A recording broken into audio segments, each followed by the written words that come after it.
कहानी शुरू होती है वोंग हान से, जो एक फूड डिलीवरी गाय है और जो कि सिटी की सड़कों पर अपनी रेड मोटरसाइकिल तेजी से दौड़ा रहा होता है। अचानक उसका फोन बजता है और वो कॉल उठाता है। दूसरी तरफ से एक अनजान लड़की की आवाज आती है जो कहती है कि वो प्रेग्नेंट है और ये बच्चा उसका है। वो इस बारे में उससे बात करना चाहती है, लेकिन डिलीवरीज में बिजी वोंग हान इसको एक स्कैम कॉल समझकर अनसुना कर देता है। वो उससे कहता है कि उसके पास टाइम नहीं है और गुस्से में फोन काट देता है। इसके बाद वो फिर से ट्रैफिक के बीच से तेजी से निकल जाता है। जल्दी वोंग हान अपने XX फूड डिलीवरी सेंटर पहुंचता है, जहां उसके को-वर्कर्स बाहर खड़े गॉसिप कर रहे होते हैं। मुंह में सिगरेट दबाए वो अपने एक मोटे को-वर्कर से पूछता है कि वो क्या बड़बड़ा रहा है। वो दोस्त बताता है कि शहर की सबसे प्रेस्टिजियस सू फैमिली की बेटी शहर के सबसे अमीर आदमी के बेटे से शादी कर रही है। ये टॉपिक वोंग हान के लिए बिल्कुल बेकार था। फिर वो दोस्त अपने फोन में उस खूबसूरत लड़की की फोटो दिखाता है और कंप्लेन करता है कि ऐसी परफेक्ट लड़की का उस अमीर बाप के बेटे से शादी करना बिल्कुल वेस्ट है, जिसे वो एक बदसूरत और निकम्मा आदमी कहता है। जैसे ही वोंग हान उस फोटो पर नजर डालता है, वो शॉक हो जाता है क्योंकि वो चेहरा उसे जाना पहचाना लगता है। उसका दोस्त तुरंत फोन वापस खींच लेता है और वोंग हान की मेमोरी क्लियर हो जाती है। दोस्त उससे पूछता है कि क्या उसे भी लगता है कि इतनी अच्छी लड़की ऐसे बेकार आदमी के लिए बर्बाद हो रही है, लेकिन वोंग हान उस लड़की को पहचान चुका था। ये वही नशे में धुत लड़की थी जिसने एक बार उसे सिड्यूस करने की कोशिश की थी। तभी उसके दिमाग की बत्ती जलती है। ये वही लड़की है जिसने उसे थोड़ी देर पहले कॉल किया था। वो सोचने लगता है कि शायद वो कॉल कोई स्कैम नहीं था। सीन एक महीने पीछे जाता है। सू फैमिली की बेटी सूची एक होटल के हॉलवे में लड़खड़ाते हुए चल रही है। उसे चक्कर आ रहे थे और उसे शक था कि चिन्हाओ नाम के एक आदमी ने उसकी ड्रिंक में कुछ मिला दिया है। वो अपने रूम 809 की तरफ बढ़ती है, लेकिन नशे की हालत में वो रूम नंबर गलत पढ़ लेती है। उसे एक दरवाजा हल्का सा खुला मिलता है और वो सोचती है कि शायद वो इसे बंद करना भूल गई थी। उस कमरे के अंदर वोंग हान अपने बेड पर बैठा बहुत उदास हैवी ड्रिंकिंग कर रहा था। वो सोच रहा था कि कैसे उसे एक अपॉर्चुनिटी के लिए ये कहकर रिजेक्ट कर दिया गया था कि उसका ऑरा बहुत इंटेंस है और अब उसे अपनी डिलीवरी जॉब ही करनी पड़ेगी। जब वो नशे में धुत अपने बेड पर बैठा था, तभी सूची लड़खड़ाते हुआ उसके कमरे में घुस जाती है और सीधा उसके बेड पर गिर जाती है। नशे और बुखार में वो वोंग हान को देखती है और पूछती है, तुम कौन हो? क्या तुम मेरी मदद कर सकते हो? मेरा सर घूम रहा है और मुझे बहुत गर्मी लग रही है। खुद भी नशे में होने के बावजूद वोंग हान उसकी खूबसूरती में खो जाता है, ये सोचते हुए कि वो कितनी स्टनिंग है। जब वो उसके और करीब आकर मदद मांगती है तो वो घबरा जाता है, ये सोचते हुए कि क्या ये कोई सपना है। वो अपनी मुट्ठियां बंद कर लेता है और उसके पास शराब की एक बोतल गिरी हुई थी। इस इंटेंस सिचुएशन से बाहर निकलते हुए सीन वापस प्रेजेंट में आता है। वोंग हान इन्हीं यादों में खोया अपने दोस्त के फोन में सूची की फोटो को घूर रहा था। उसका मोटा दोस्त फैटी नोटिस करता है कि हान कहीं खोया हुआ है और उसका नाम पुकारता है। फैटी उसका मजाक उड़ाना शुरू कर देता है, सबको याद दिलाते हुए कि कैसे हान हमेशा बड़ी बड़ी कहानियां बनाता है, जैसे कि वो एक इंटरनेशनल मूवी स्टार के साथ सोया था। वो ताना मारते हुए पूछता है कि क्या अब हान ये दावा करेगा कि उसने सू फैमिली की बेटी के साथ भी कुछ किया है। बाकी को-वर्कर्स भी हंसने लगते हैं और उसकी पुरानी कहानियों को याद करते हैं, जैसे कि वो एक इंटरनेशनल आर्म्स डीलर था या बीजिंग की एक एलीट फैमिली का टॉप डॉग था। लेकिन वोंग हान शांत रहता है। वो एक सिगरेट जलाता है और उनसे कहता है, तुम लोग नहीं समझोगे, और फिर एक रहस्यमय अंदाज में कहता है, मेरी असलियत सबकी आंखों के ठीक सामने है। जैसे ही एक दोस्त उसके दावे को खारिज करने वाला होता है,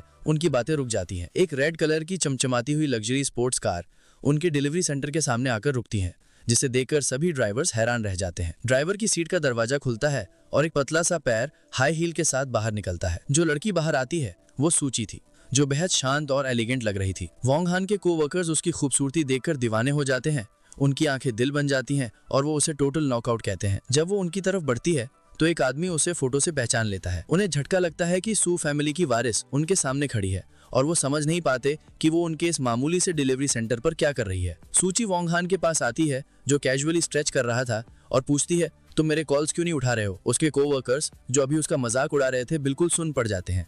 उन्हें विश्वास नहीं हो रहा था कि वोंग हान सच में मशहूर सू फैमिली की बेटी को जानता है। वोंग हान एकदम कूल रहते हुए प्रिटेंड करता है कि उसने कोई मिस्ड कॉल नहीं देखी और शांति से पूछता है कि क्या बात है। सीधे पॉइंट पर आते हुए सूची उसकी आंखों में देखती है और कहती है, मैं प्रेग्नेंट हूँ और ये बच्चा तुम्हारा है। ये सुनते ही उसके को-वर्कर्स के पैरों तले जमीन खिसक जाती है। वो विश्वास न करते हुए चिल्लाते हैं। उन्हें समझ नहीं आ रहा था कि ये अमीर और खूबसूरत लड़की उनके दोस्त के बच्चे की मां बनने वाली है। एक दोस्त कसम खाता है कि वो अब कभी नहीं कहेगा कि हान झूठ बोलता है। वोंग हान खुद भी इस बात से चौंक जाता है और अपनी आंखें मलते हुए पूछता है, क्या तुम श्योर हो?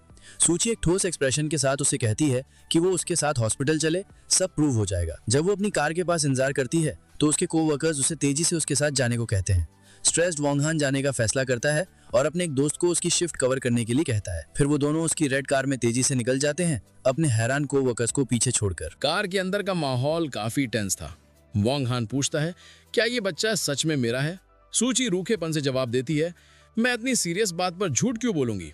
वोंग हान एकदम रेजोल्यूट होकर कहता है, अगर ये बच्चा मेरा है तो मैं तुम दोनों की पूरी रिस्पॉन्सिबिलिटी लूंगा। सूची उसे एक अजीब निगाह से देखती है और हंसती है, पूछते हुए कि वो अपनी इस डिलीवरी जॉब की कमाई से कैसे रिस्पॉन्सिबिलिटी लेगा। इस बात से बेपरवाह वोंग हान आराम से पीछे टिक जाता और कॉन्फिडेंस से कहता है, ईमानदारी की कमाई में कोई बुराई नहीं है और तुम दोनों को सपोर्ट करना मेरे लिए कोई इशू नहीं होगा। सूची उसे जैंग निंग के पावरफुल सू फैमिली में अपने स्टेटस की याद दिलाती है। वोंग हान इस बात को हवा में उड़ा देता है, कहते हुए कि ये स्टेटस वेटस सबसे बेकार की चीज है। उसके इस बेपरवाह एटीट्यूड से चिढ़कर सूची जोर से एक्सीलरेटर पर पैर दबा देती है, जिससे कार बुरी तरह झटका खाती है और वोंग हान आगे की तरफ गिर जाता है। वो उस पर चिल्लाता है, तुमने ये जानबूझकर किया है, ऐसा क्या खास है सू फैमिली में। उनका ये तनाव भरा सफर एक बड़े हॉस्पिटल के सामने आकर खत्म होता है। सूची कार पार्क करती है और शांति से कहती है, हम पहुंच गए। जैसे ही वो कार से बाहर निकलते हैं, सूची वोंग हान को चेतावनी देती है कि वो रिस्पॉन्सिबिलिटी शब्द को इतने हल्के में ना ले। वो उसे उन गंभीर परिणामों की याद दिलाती है जो उसे झेलने पड़ेंगे अगर उसके परिवार को पता चला कि एक फूड डिलीवरी गाय ने उसे प्रेग्नेंट कर दिया है। ये सुनकर वोंग हान को गुस्सा आ जाता है और वो जोर से कहता है, ये मेरे लिए कोई मजाक नहीं है, अगर ये बच्चा मेरा है तो मैं इसकी रिस्पॉन्सिबिलिटी जरूर लूंगा। उसके गुस्से को नजरअंदाज करते हुए सूची उसे अंदर आने को कहती है। वो हॉस्पिटल के हॉलवे से गुजरते हैं। सूची उसे एक दरवाजे की तरफ ले जाती है जिस पर ऑपरेटिंग रूम लिखा था। वोंग हान शॉक होकर रुक जाता है और पूछता है कि वो वहां क्यों जा रहे हैं। सूची एक दृढ़ निश्चय के साथ पीछे मुड़ती और कहती है, मैं अंदर जा रही हूँ, जिससे वोंग हान को एहसास होता है कि उसका असली इरादा प्रेगनेंसी को टर्मिनेट करवाना है। पैनिक होकर वो उसे रोकने के लिए उसका हाथ पकड़ लेता है। वो उससे मिन्नतें करता है, मैं जानता हूं तुम्हें लगता है कि मैं तुम्हें और बच्चे को सपोर्ट नहीं कर पाऊंगा, लेकिन पैसों की कोई प्रॉब्लम नहीं है, मैं कोई ना कोई रास्ता निकाल लूंगा। तभी एक नर्स आती है और सूची को बताती है कि उसके प्रोसीजर का टाइम हो गया है। सूची वोंग हान को एक हल्की सी अजीब मुस्कान के साथ देखती है, नर्स से सहमत होती है और अपना हाथ छुड़ाकर अंदर चली जाती है। वोंग हान उसे पीछे से उम्मीद भरी आवाजें देता रह जाता है। वो बंद दरवाजे के बाहर बेबस और फ्रस्ट्रेटेड खड़ा रहता है, ये सोचते हुए कि वो इस जिद्दी लड़की को रोकने के लिए कुछ नहीं कर सकता। ऑपरेटिंग रूम के अंदर सूची पेशेंट गाउन में टेबल पर लेटी हुई थी। एक सर्जन पूछता है कि क्या वो तैयार है। जैसे ही दूसरा सर्जन एक सिरिंज तैयार करता है और उसे रिलैक्स करने को कहता है, वो अपनी आंखें बंद कर लेती है। लेकिन आखिरी सेकंड में प्रोसीजर शुरू होने से ठीक पहले वो अपना हाथ उठाकर उन्हें रोकने को कहती है। इस दौरान वोंग हान वेटिंग एरिया में थक कर बैठा हुआ था। उसने हार मान ली थी, ये सोचते हुए कि अगर वो बच्चा नहीं चाहती तो वो उसे रोक नहीं सकता। अचानक ऑपरेटिंग रूम का दरवाजा खुलता है और सूची बाहर आ जाती है जैसे कुछ हुआ ही ना हो। वोंग हान उसे देखकर बिल्कुल हैरान रह जाता है।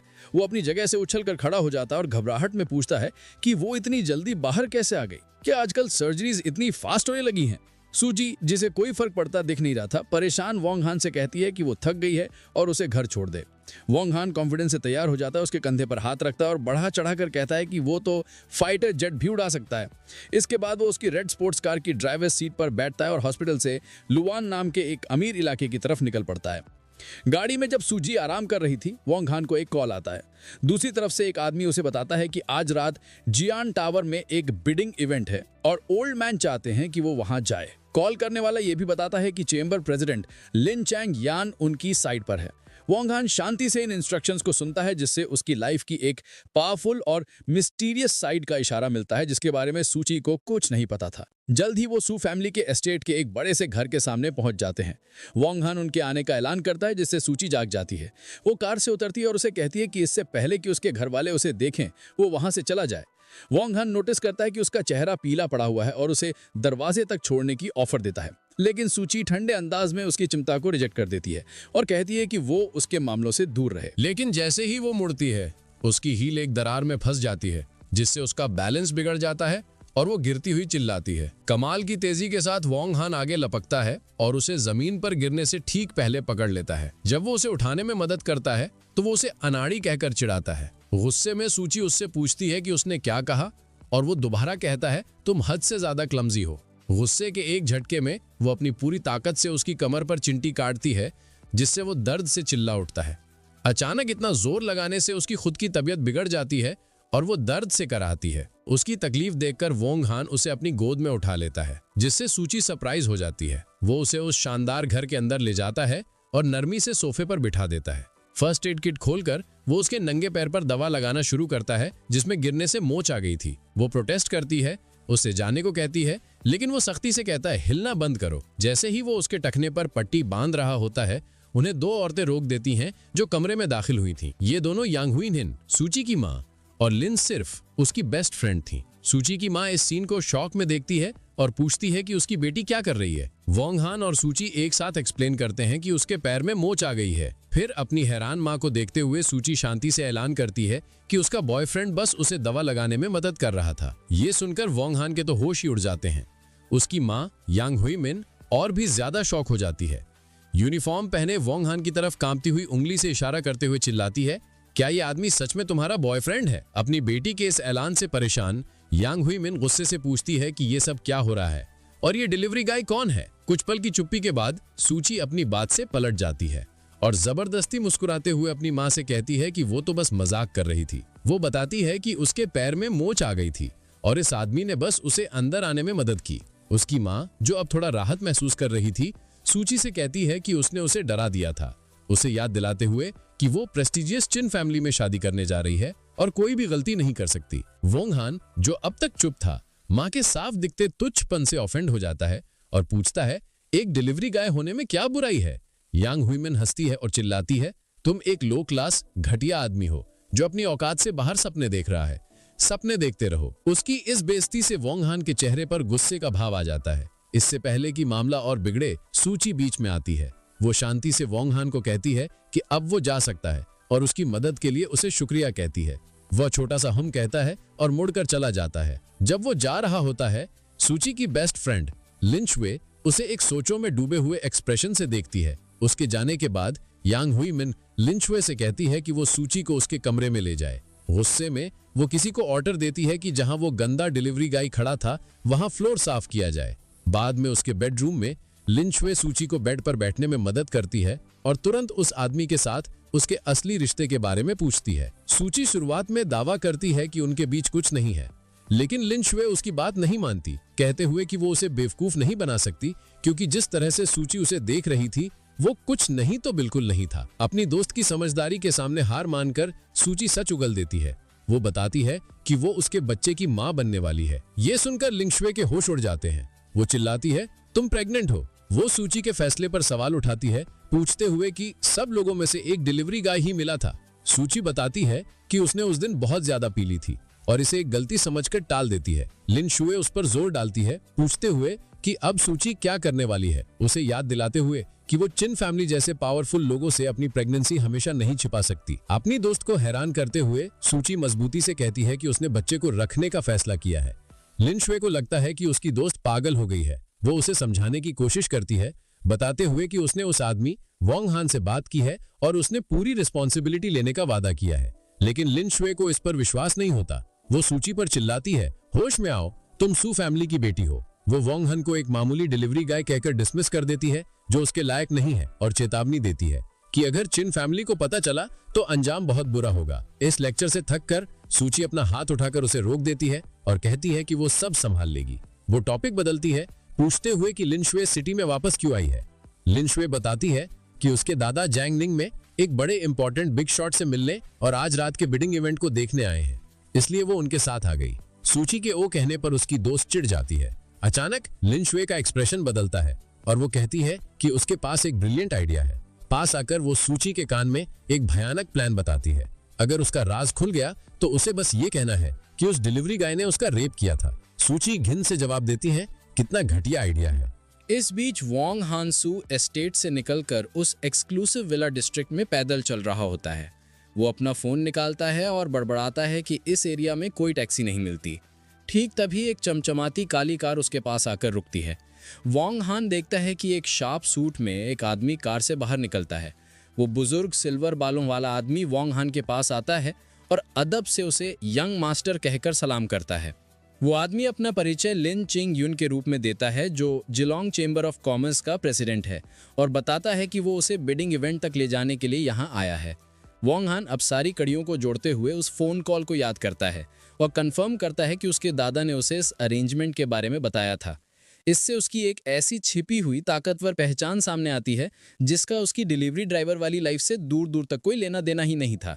इस ऑफर को एक्सेप्ट करते हुए वोंग हान लिन चिंग यून से कहता है कि बिडिंग से पहले उसे नहाकर कपड़े बदलने हैं। लिन चिंग यून अदब से सहमत हो जाता है और अपने यंग मास्टर के लिए कार का दरवाजा खोलते हुए सब कुछ अरेंज करने का वादा करता है। वो दोनों एक शानदार काली लिमोजीन में वहां से निकल जाते हैं। सीन बदलता है और हमें एक बड़े से बॉलरूम में चल रहे बस्लिंग बिडिंग इवेंट पर पहुंचते हैं जो अमीर मेहमानों से भरा हुआ है। वोंग हान वहां पहुंचता है और अब वो पूरी तरह से बदल चुका था। उसने अपनी डिलीवरी जैकेट उतार कर एक शार्प टेलर मेड सूट पहन लिया था जिसमें वो भीड़ को देखते हुए काफी पावरफुल और कॉन्फिडेंट लग रहा था। जब वो एक खिड़की के पास खड़ा होता है तो उसकी नज़र एक जाने पहचाने चेहरे पर पड़ती है। ये सूची की बेस्ट फ्रेंड लिंगस्यू थी जो एक शानदार सफ़ेद इवनिंग गाउन में थी। वो तुच्छपन से उसके पास आती है और पूछती है, एक डिलीवरी गाय इतने एक्सक्लूसिव इवेंट में क्या कर रहा है? इससे पहले कि वो जवाब दे पाता वो खुद ही एक नतीजे पर पहुंच जाती है और इल्ज़ाम लगाते हुए पूछती है, क्या तुम यहाँ पार्ट टाइम जॉब कर रहे हो? इससे पहले कि वोंगलान उसे सही कर पाता वो उसका हाथ पकड़ती है और ज़ोर से उसे एक तरफ खींचती है, ये कहते हुए कि उसे बात करनी है। एक कोने में ले जाकर वो उसे कन्फ्रंट करती है और कहती है, सूची मेरी बेस्ट फ्रेंड है और वो तुम्हारी वजह से प्रेग्नेंट है। वो उसे गुस्से में चेतावनी देती है कि अगर बच्चा पैदा होने पर उसने पूरी रिस्पॉन्सिबिलिटी नहीं ली तो वो उसका जीना हराम कर देगी। ये सुनकर वोंग हान बिल्कुल शॉक हो जाता है। वो उससे कहता है, मुझे लगा सूची ने हॉस्पिटल में बच्चा गिरा दिया था। लिंगस्वे गुस्से में उसे बताती है कि वो गलत है और सूची ने बच्चे को रखने का फैसला किया है। ये नई जानकारी वोंग हान को हिला कर रख देती है और वो विश्वास न करते हुए सूची का नाम पुकारता है। उसे एहसास होता है कि इसका मतलब वो सर्जरी के लिए नहीं गई थी। लिंगस्यू उसकी हिचकिचाहट को ये समझकर कि वो अपनी जिम्मेदारी से भाग सकता है अपनी धमकी दोहराती है, अगर तुमने पीछे हटने की कोशिश की तो तुम बहुत पछताओगे। अपनी बात पर जोर देने के लिए वो अपनी स्टिलेटो हील को उसके जूते पर जोर से रगड़ती है जिससे वो दर्द से चिल्ला उठता है और वो एक अजीब सी संतुष्टि के साथ वहां से चली जाती है। जैसे ही लिंगस्यू जाती है बॉल रूम में एक अनाउंसर की आवाज़ गूंजती है जो मेहमानों को बताता है कि बिडिंग शुरू होने वाली है। वोंग हान जो अभी तक इसी सोच में था कि सूची ने बच्चा रख लिया है अब एक नई अर्जेंसी महसूस करता है। उसे विश्वास नहीं हो रहा था और वो फैसला करता है कि वो अपना काम जल्दी से खत्म करके उसे ढूंढने जाएगा। ठीक तभी एक बिजनेस सूट में एक औरत उसके पास आती है और अदब से उसे यंग मास्टर कहकर सलाम करती है। वो अपना परिचय लिू युए उसकी नई असिस्टेंट के रूप में देती है जिसे चेयरमैन लिन चिंग यून ने असाइन किया था। उसे देखते हुए वोंग हान कहता है, अब चलने का टाइम हो गया है। वो दोनों एक पावरफुल प्रेजेंस के साथ मेन इवेंट एरिया की तरफ बढ़ते हैं। जैसे ही वो अपनी जगह लेते हैं एक मोटा भड़कीले कपड़े पहना हुआ आदमी आगे की तरफ आता है। वो बड़े गर्व से वहां मौजूद लोगों को ऐलान करता है कि आज का main bid new district project चिन फैमिली के नाम होने वाला है। अपनी मूंछ पर ताव देते हुए वो सबको चेतावनी देता है कि या तो उन्हें इज्जत दो या अंजाम भुगतने के लिए तैयार रहो। ये अहंकारी आदमी चिन ले था, चिन फैमिली का सबसे बड़ा यंग मास्टर। वोंग हान अपनी असिस्टेंट से पूछता है कि ये आदमी कौन है। लिू युए बताती है कि वो चिन फैमिली से हैं जो जांगनिंग के सबसे अमीर परिवारों में से एक है और इस प्रोजेक्ट के लिए उनके सबसे बड़े राइवल हैं। एक तुच्छ भरी नज़र से वो सवाल करता है, ऐसा आदमी मुझसे कम्पीट करेगा? लिू युए आगे बताती है कि चिन फैमिली इस प्रोजेक्ट को जीतकर सू फैमिली के साथ अपने शादी के अलायंस को यूज़ करके किसी मुश्किल से निकलना चाहते हैं। सू फैमिली का नाम सुनते ही वोंग हान के दिमाग की बत्ती जल जाती है। उसे अपने कोवर्कर की बात याद आती है कि कैसे मिस सू की शादी एक बेकार अमीरजादे से हो रही है। उसे एहसास होता है कि ये अहंकारी आदमी चिनले वही है जिससे सूची की शादी होने वाली है। एक गंभीर चेहरे के साथ अब उसे पूरी तस्वीर साफ दिख रही थी। सूची की सगाई, उसके परिवार की परेशानियां और ये बिडिंग वॉर सब आपस में जुड़ा हुआ था। ऑक्शनियर मेन आइटम लॉर्ड 053 को प्रेजेंट करता है जो न्यू डिस्ट्रिक्ट से जुड़ा था। बिना हिचकिचाए चिनले अपना पैडल उठाता है और 5 बिलियन से बोली शुरू करता है। भीड़ में हैरानी की सरसराहट फैल जाती है। सब समझ जाते हैं कि चिन फैमिली इस प्रोजेक्ट को जीतने के लिए कुछ भी करेगी।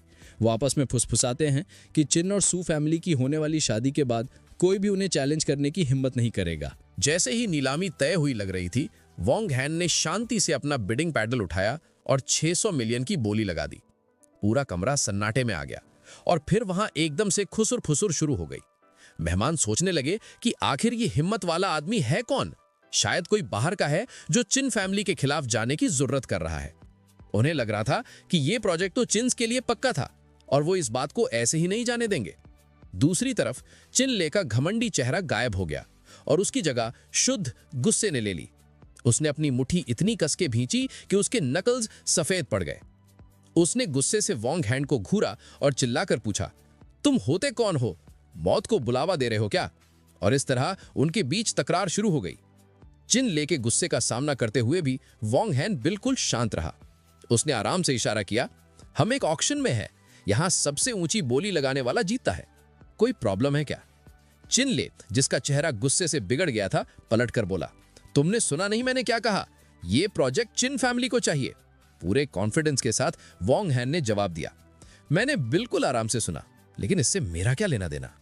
आसपास के मेहमान शॉक में थे, आपस में बात कर रहे थे कि आखिर ये रहस्यमयी आदमी है कौन जो ताकतवर चिन फैमिली को चैलेंज करने की हिम्मत कर रहा है। अपनी बेइज्जती से तल मिलाया हुआ चिन ले अपना पैडल उठाता है और 700 मिलियन की बोली लगाता है। बिना एक पल गवाए वोंग हैन 800 मिलियन बोल देता है। बिडिंग की ये जंग चलती रहती है और माहौल में टेंशन बढ़ता जाता है। चिन ले अपने लोगों के साथ वोंग हैन के पास आता है। उसके चेहरे के सामने आकर वो चिल्लाता है, जैंगनिंग सिटी में चिन फैमिली ही कानून है। वो आखिरी उम्मीद भरी कोशिश करते हुए 900 मिलियन की बोली लगाता है और वोंग हैन को चैलेंज करता है, अगर मरने का शौक है तो बोली लगाते रहो। वोंग हैन बस हंस देता है, जैसे उसे बड़ा मजा आ रहा हो, और कैजुअली 1 बिलियन की बोली अनाउंस कर देता है। सबके सामने इस तरह बेइज्जत होकर चिन ले आखिरकार अपना आपा खो बैठता है। वो चिल्लाता है, तू पिटना चाह रहा है, और वोंग हैन के चेहरे पर एक जोरदार घूंसा मारने की कोशिश करता है। लेकिन वोंग हैन की फुर्ती का कोई जवाब नहीं था। वो आसानी से उस अनाड़ी हमले से बच जाता है और एक ही झटके में चिन ले के चेहरे पर एक पावरफुल पंच जड़ देता है। चिन ले दर्द से चिल्लाता हुआ दूर जा गिरता है। वोंग हैन नफरत से पूछता है, तुझे क्या लगा तू अकेला मुझे संभाल लेगा? जैसे ही चिन ले नशे में पड़ा होता है, उसके 2 बॉडीगार्ड्स उठकर वोंग हैन पर हमला कर देते हैं। आगे होने वाली फाइट बेहद तेजी से खत्म हो जाती है। वोंग हैन कमाल की स्पीड से मूव करता है और उन्हें आसानी से अपने पावरफुल किक्स और स्ट्राइक से धूल चटा देता है, जिसके बाद वो बॉल रूम के फ्लोर पर हारे हुए पड़े थे। चिन ले मुश्किल से उठता है, अपने सूजे हुए चेहरे को विश्वास नहीं करते हुए पकड़ता है। वो वोंग हैन पर चिल्लाता है, तुझे मरने का शौक है जो मुझ पर हाथ उठाया? वोंग हैन एक ठंडी मुस्कान के साथ जवाब देता है, लेकिन अभी तो मैं तुझे ही मार रहा हूं। वो एक और हमला करता है और चिन लेके एक आदमी को एक जोरदार लात मारकर हवा में उड़ा देता है। वो बॉडीगार्ड एक जोर की थर्ड आवाज के साथ आकर ठीक अपने बॉस के ऊपर गिरता है और दोनों एक बेइज्जत ढेर में बेहोश हो जाते हैं। फाइट कुछ ही सेकंड्स में खत्म हो जाती है और वोंग हैन उस कियोस्क के बीच शांति से खड़ा रहता है। वो हैरान रूम की तरफ मुड़ता है और डरे हुए ऑक्शनियर से कैजुअली पूछता है, क्या कोई और बोली लगाएगा? ऑक्शनियर हकलाते हुए जल्दी से जवाब देता है कि कोई और बिडर नहीं है। ऑक्शन जीतने के बाद वोंग हैन का काम पूरा हो जाता है। वो अपनी असिस्टेंट लियू यूए की तरफ मुड़ता है और उसे डॉक्यूमेंट साइन करके फंड्स ट्रांसफर करने का निर्देश देता है, ये कहते हुए कि उसे एक जरूरी काम है। वो आखिरी बार हाथ हिलाता है और कॉन्फिडेंटली बॉल रूम से बाहर चला जाता है, सबको उस शक्तिशाली प्रदर्शन के झटके में छोड़कर जो उन्होंने अभी अभी देखा था। कहानी एक शानदार कमरे में शिफ्ट होती है जहां लिंगशु अपने दादा के सामने खड़ी थी, जो वही लिंक या योंग है जो वोंग हैन के लिए काम करते हैं। वो पूछती है कि उन्होंने उसे इतनी जल्दी में यहाँ क्यों बुलाया, जिसके कारण वो ऑक्शन मिस कर गई। उसके दादा उसे चेतावनी देते हैं कि जब उनके मेहमान आ जाएं तो वो सावधान रहें, ये मानते हुए कि वो अभी तक उस व्यक्ति के स्वभाव को समझ नहीं पाए हैं। लिंगशु हंसती है, ये सोचते हुए कि ऐसा कौन सा बिग शॉट आ गया जिसके लिए उसके पावरफुल दादा इतने सावधान हो रहे हैं। ठीक तभी एक सहायक अंदर आता है और चेयरमैन को बताता है कि ऑक्शन खत्म हो गया है। लिंक या युंग पूछते हैं कि क्या चिन फैमिली जीत गई, लेकिन सहायक बताता है कि जीतने वाला कोई और था। लिंगशु शॉक हो जाती है, चिल्लाते हुए कहती है, ये इम्पॉसिबल है।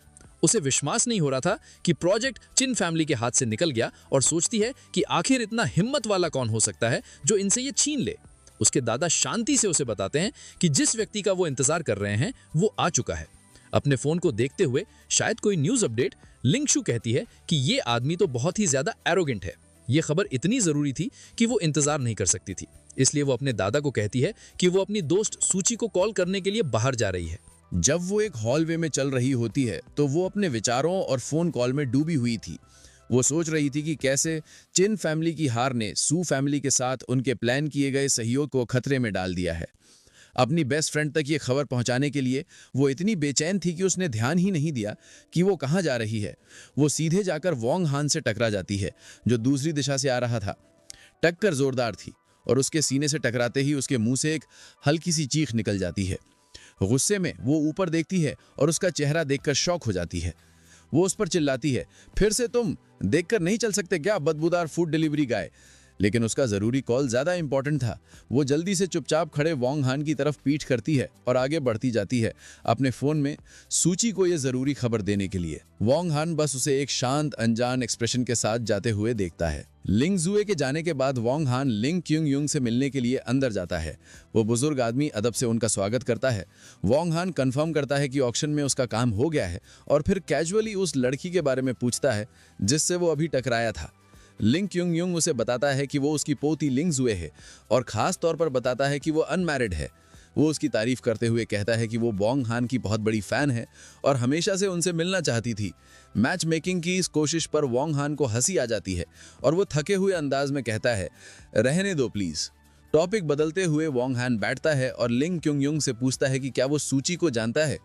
लिंग क्युंग युंग बताता है कि वो सू फैमिली की यंग लेडी है, अपनी जनरेशन की सबसे टैलेंटेड लड़की, लेकिन परिवार में बेटों को ज्यादा तवज्जो देने के कारण उसे लाइमलाइट से दूर रखा गया है।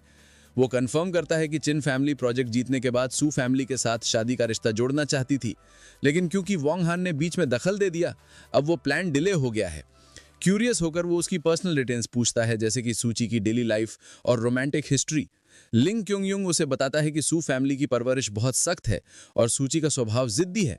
वो कहता है कि वो आसानी से लोगों से घुलती मिलती नहीं है और जहां तक वो जानता है उसका कभी कोई बॉयफ्रेंड नहीं रहा। ये नई जानकारी सुनकर वोंग हान के चेहरे पर एक शातिर जानकार मुस्कान आ जाती है। ठीक तभी उसका फोन बजता है। कॉलर आईडी पर सूची का नाम था। वो आराम से फोन उठाता है और कहता है, मैं अभी तुम्हारे बारे में ही सोच रहा था। दूसरी तरफ से सूची पूछती है कि क्या उसके पास टाइम है और कहती है कि वो उससे मिलना चाहती है। वोंग हान तुरंत हाँ कर देता है और उसकी लोकेशन पूछता है। अब उसका जरूरी काम साफ था। वोंग हान उठने के लिए खड़ा होता है। वो लिंग क्युंग युंग को बताता है कि वो जा रहा है और वो ओल्ड मैन को रिपोर्ट कर सकता है। जब वोंग हान बाहर जा रहा होता है, लिंग क्युंग युंग अपनी पोती को प्रमोट करने की एक आखिरी कोशिश करता है, बताते हुए कि उसने लंदन की रॉयल अकेडमी से ग्रेजुएशन की है। ठीक वोंग हान की तरह बिना कोई इंटरेस्ट दिखाए वो उसे टाल देता है। इस बारे में अगली बार बात करेंगे। सीन सिटी को देखते हुए एक पार्क में शिफ्ट होता है, जहां सूची एक बेंच पर अकेले बैठी कुछ सोच रही थी। कुछ देर बाद वोंग हान अपनी रेड मोटरसाइकिल पर वहां पहुंचता है, अब वापस अपने शार्प सूट में। वो उसके पास जाकर बैठ जाता है। उसके कंधे पर हाथ रखते हुए वो सीधे मुद्दे पर आता है।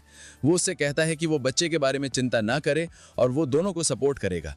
फिर वो एक पक्का ऑफर देता है, अगर तुम शादी करना चाहती हो तो हम जब चाहें जाकर रजिस्टर कर सकते हैं। इस तरह वो अपनी जिम्मेदारी का वादा पूरा करता है।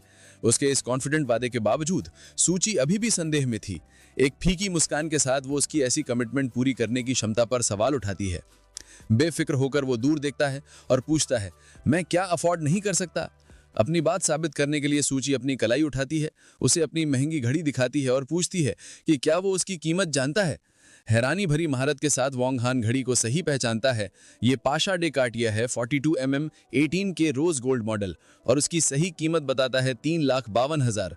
उसके इस डिटेल ज्ञान से सूची साफ तौर पर शॉक हो जाती है। वो उस पर जोर डालती है, पूछती है कि एक डिलीवरी गाय के तौर पर वो एक साल में कितना कमाता है और उसे सिर्फ ये एक चीज खरीदने के लिए कितने साल काम करना पड़ेगा। वोंग हान उसे तसल्ली देता है कि वो पैसे की चिंता ना करे और बच्चे को पैदा करने के लिए उसे हिम्मत देता है। वो कॉन्फिडेंस से कहता है कि वो उसे या बच्चे को किसी भी मटेरियल चीज की कमी नहीं होने देगा। यहाँ तक कि ये दावा भी करता है कि उनका खर्च उठाना कोई प्रॉब्लम नहीं होगी। सूची उसकी इस बड़ी बात पर आंखें घुमाते हुए सूखे अंदाज में पूछती है, अगर तुम शेखी ना बगाड़ो तो मर जाओगे क्या?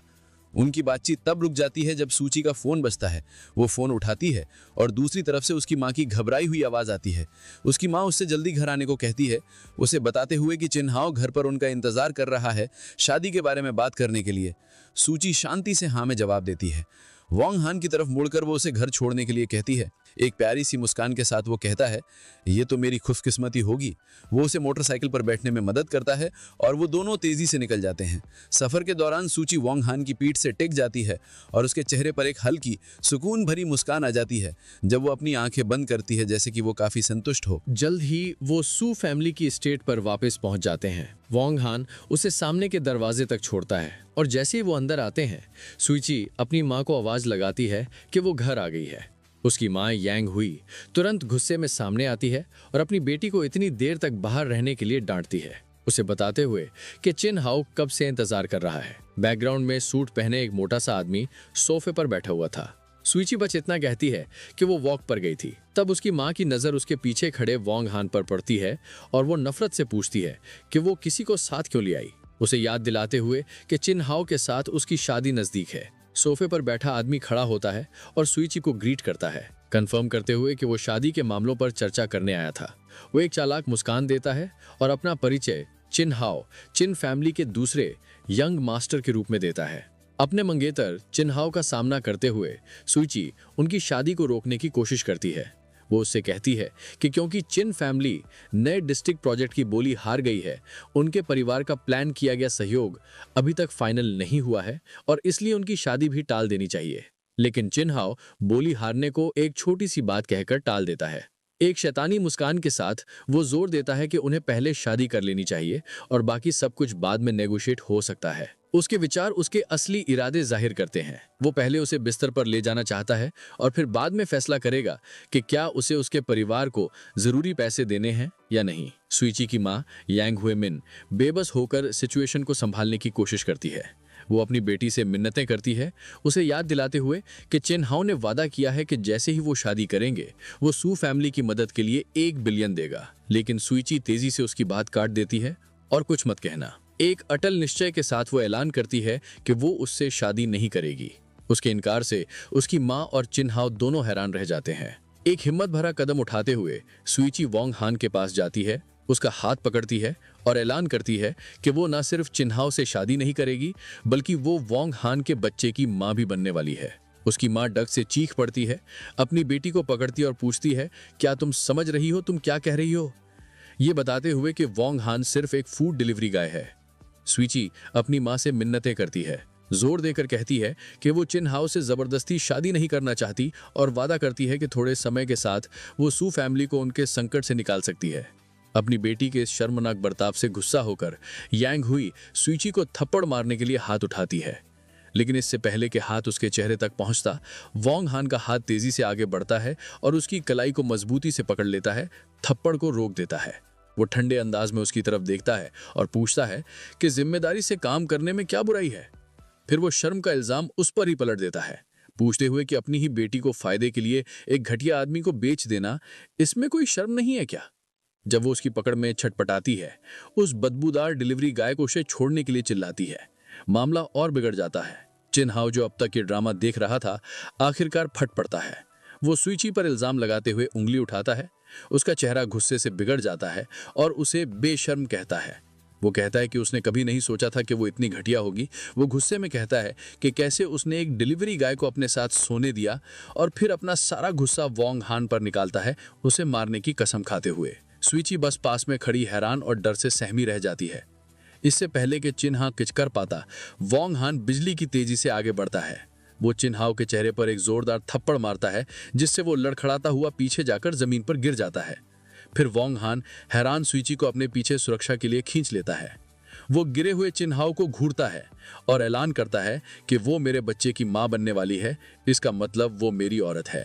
तुझे उस पर हाथ उठाने की हिम्मत किसने दी? जमीन पर गिड़गिड़ाते हुए चिन हाओ विश्वास ना करते हुए चिल्लाता है कि वोंग हान ने उस पर हाथ उठाने की हिम्मत कैसे की। उसका गुस्सा उबाल मार रहा था।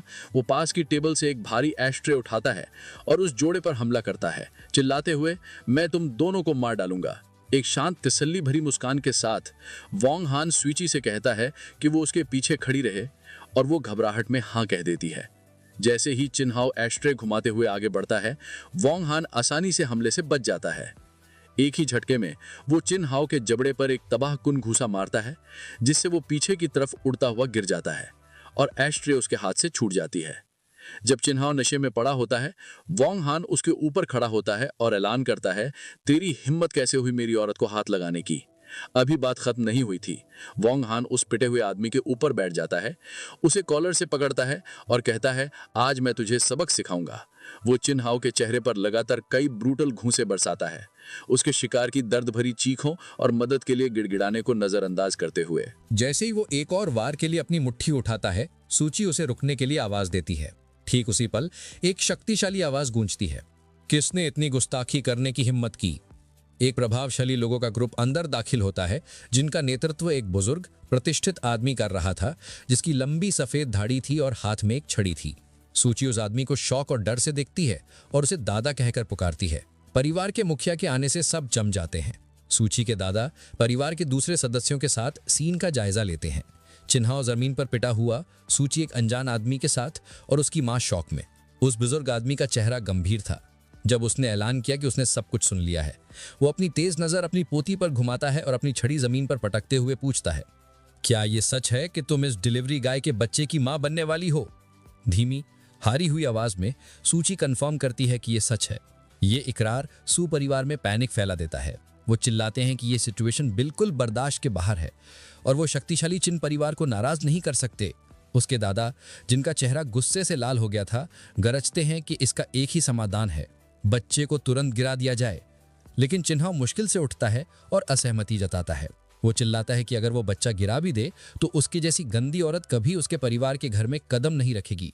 ये सुनते ही सू परिवार के होश उड़ जाते हैं। सिचुएशन का बोझ बहुत ज्यादा हो जाता है।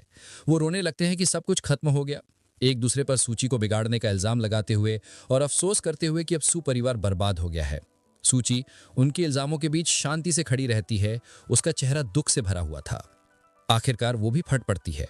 उन सब से बहस बंद करने को कहती है। भावनात्मक और शारीरिक तनाव उस पर हावी हो जाता है और वो दर्द से चिल्लाती है, अपने सर को पकड़ती है जब उसे चक्कर आने लगते हैं। इससे पहले कि वो गिर पाती, वोंग हान उसे संभालने के लिए वहां होता है। वो उसे स्थिर रखता है और तसल्ली देता है, डरो मत, मैं तुम्हें यहां से ले जाऊंगा। जैसे ही वो उसे अपनी गोद में उठाता है, उसके परिवार वाले उसके माँ बाप सहित आगे बढ़ते हैं। उस बदबूदार डिलीवरी गाय को उसे छोड़ने को कहते हैं और उसकी टांगे तोड़ने की धमकी देते हैं। वोंग हान उन्हें पूरी नफरत से देखता और पूछता है, तुम लोग खुद को इंसान भी कहते हो? बिना एक और शब्द कहे वो मुड़ता है और अब बेहोश सूची को उठाकर घर से बाहर निकलने लगता है। जब उसके माँ बाप उसका रास्ता रोकने की कोशिश करते हैं तो वो आसानी से उन्हें लात मारकर एक तरफ कर देता है, जिससे वो जमीन पर गिर जाते हैं। वो दरवाजे पर रुकता है और हैरान और डरे हुए परिवार की तरफ मुड़ता है। ठंडे अटल निश्चय के साथ वो ऐलान करता है, मैं सूची को अपने साथ ले जा रहा हूं, किसी को कोई प्रॉब्लम है क्या? जिससे वो उसे रोकने में बिल्कुल असमर्थ हो जाते हैं। सूची को बेहोश हालत में अपनी गोद में लिए वोंग हान उसके हैरान परिवार से कहता है कि क्योंकि किसी को कोई आपत्ति नहीं है, वो जा रहा है। वो उसे उस अफरा तफरी भरे सू एस्टेट से अपने मॉडर्न ऊंचे अपार्टमेंट में ले जाता है। अंदर वो धीरे से अभी भी बेहोश सूची को सोफे पर लिटाता है। ऐसा करते हुए एक कार्ड उसके पर्स से फिसलकर जमीन पर गिर जाता है। ये सुनिश्चित करने के बाद कि वो आराम कर रही है, वोंग हान को वो कार्ड दिखता है और वो उसे उठा लेता है। वो उसे देखता है और हैरान हो जाता है कि आज उसका बर्थडे है। उसे उसके लिए दया महसूस होती है, ये सोचते हुए कि भले ही वो एक अमीर परिवार से है, ऐसा लगता है कि किसी को उसका खास दिन याद नहीं था। उसके सोते हुए रूप को देखते हुए वो ये दिखाने का फैसला करता है कि वो क्या करने में सक्षम है, इस बात को दोहराते हुए कि वो उसकी औरत है। लगभग 20 मिनट बाद सूची को होश आना शुरू होता है। वो धीरे धीरे उठकर बैठती है, अभी भी नींद में और डिसोरिएंटेड, अपनी आंखें मलती हुई सोचती है कि वो कहाँ है। ठीक तभी वोंग हान दूसरे कमरे से बाहर निकलता है, एक एप्रन पहने हुए। वो खाने का एक बोल आगे बढ़ाता है। अब जब तुम जाग गई हो तो तुम्हें भूख लगी होगी। सूची डाइनिंग टेबल की तरफ जाती है जहां वोंग हान ने एक शानदार खाना तैयार किया था, खास उसके लिए। वो अलग अलग डिशेस से आ रही स्वादिष्ट खुशबू से प्रभावित होती है, जिसमें स्टीम डेलिकेसीज, एक फ्रूट और चीज प्लेटर और कई ड्रिंक्स शामिल थे। वोंग हान बढ़ा चढ़ा के कहता है कि उसकी कुकिंग स्किल्स इतनी अच्छी हैं कि दुबई की एक राजकुमारी भी इसका स्वाद चखने के लिए गिड़गिड़ाएगी। उसके इस घमंड पर मुस्कुराते हुए सूची पूछती है, अगर तुम ब्रैग नहीं करोगे तो मर जाओगे क्या? जब वो खाने के लिए बैठते हैं, वोंग हान उससे कहता है कि आज के दिन उसे मरना शब्द बोलने की इजाजत नहीं है, जिससे सूची कंफ्यूज हो जाती है। इससे पहले कि वो पूछ पाती, वो अपना सरप्राइज सामने लाता है। वो एक छोटा सा गुलाबी केक लाता है जिस पर एक जलती हुई मोमबत्ती लगी हुई थी। एक कॉन्फिडेंट मुस्कान के साथ वो इसे हैरान सूची के सामने पेश करता है और उसे हैप्पी बर्थडे विश करता है। पूरी तरह से हैरान सूची अपने मुंह को ढक लेती है और पूछती है, तुम्हें कैसे पता चला कि आज मेरा बर्थडे है? वोंग हान बस मगली मुस्कुराता है और पूछता है, तुम्हें नहीं लगता कि मैं काफी अमेजिंग हूं? भावनाओं से अभिभूत होकर सूची कुछ बोल नहीं पाती और उसकी आंख में एक आंसू आ जाता है। ये देखकर वोंग हान उससे मजाक करते हुए कहता है, क्या तुम इतनी इमोशनल हो गई कि आंसू आ गए? रोना ठीक है। फिर वो दावा करता है कि वो तुम्हें अपना कंधा दे सकता है, एक ऐसी चीज जो इंटरनेशनल सुपर मॉडल्स को भी नहीं मिलती। उसके इस अजीब घमंड से टेंशन खत्म हो जाती है और सूची सच में हंस पड़ती है। फिर वो उसे खाना ट्राई करने के लिए कहता है। सूची एक बाइट लेती है और तस्लीम करती है कि टेस्ट वाकई में बहुत अच्छा है।